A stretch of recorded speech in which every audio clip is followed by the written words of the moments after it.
నమస్తే welcome to A1 TV Telugu news. Kurnool జిల్లా ఆదోని పట్టణంలోని బండమెట్ట కాలనీ శ్రీ సిద్ధి వినాయక మిత్ర మండలి 3వ వార్షికోత్సవాన్ని వైఎస్ఆర్సీపీ పట్టణ ప్రచారాధ్యక్షుడు పరిగెల నారాయణాద్రిలో ఘనంగా జరిగింది. ఆయన మాట్లాడుతూ ప్రతి సంవత్సరం కుటుంబ సభ్యులతో కలిసి అన్నదాన కార్యక్రమం నిర్వహిస్తున్నామని తెలిపారు.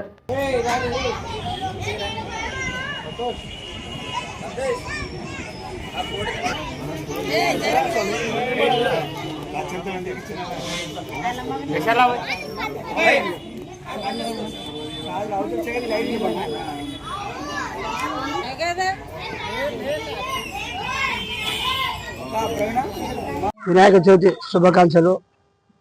ముఖ్యంగా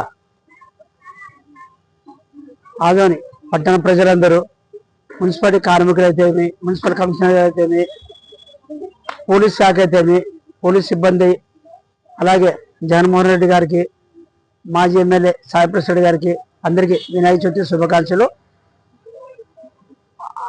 ఆరోగ్యంగా ఉండాలని కలిసి రైతు మిత్రులకి, రైతులు సోదరులకి పాడి పంటలు అన్నీ బాగా పండాలని కలిసి ఆ వినాయక స్వామిని కోరుకుంటున్నాము. మా వీధిలో అందరూ కలిసికట్టుగానే వినాయక చవితి బాగా చేస్తున్నాము. ఇప్పుడు చేయబట్టి ఒక 30 సంవత్సరాలుగా బాగా చేస్తున్నాము. ఏ ఆటంకం లేకున్నట్ల రేపు 5 రోజుల కార్యక్రమం అయితే 9 రోజుల కార్యక్రమం అయితే గల్లీ నుంచి ఢిల్లీ వరకు సక్రమంగా చేసుకోవాలని కలిసి చిన్న పెద్ద అందరూ వినాయక చవితి శుభాకాంక్షలు పేరు పేరున. ఇట్లా